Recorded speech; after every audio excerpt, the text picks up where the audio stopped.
સાણંદના મોરૈયાની કંપનીમાં ભીષણ આગ, ફાયર વિભાગ સામે ગંભીર આક્ષેપોથી ગરમાવો। અમદાવાદ ગ્રામ્ય વિસ્તારમાં આવેલી મોરૈયાની શુભ માર્કેટિંગ કંપનીમાં આજે અચાનક ભીષણ આગ ફાટી નીકળતા અફરાતફરીનો માહોલ સર્જાયો હતો। ઘટનાની જાણ થતાં જ આસપાસના લોકો એકઠા થઈ ગયા હતા અને ફાયર વિભાગને જાણ કરવામાં આવી હતી। જોકે આ ઘટનામાં ફાયર વિભાગની કામગીરીને લઈ ગંભીર આક્ષેપ ઉઠ્યા છે। પૈસા માંગ્યા હોવાનો આક્ષેપ।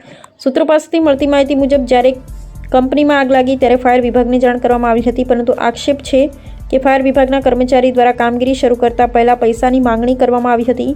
આ પ્રકારના વર્તનને કારણે સ્થાનિકો અને કંપની સંચાલકોમાં ભારે રોષ જોવા મળી રહ્યો છે। સહકારનો અભાવ। વધુમાં એવા પણ આક્ષેપ કરવામાં આવ્યા છે કે આગની ગંભીરતા હોવા છતાં ફાયર વિભાગ તરફથી પૂરતો સહકાર મળ્યો ન હતો।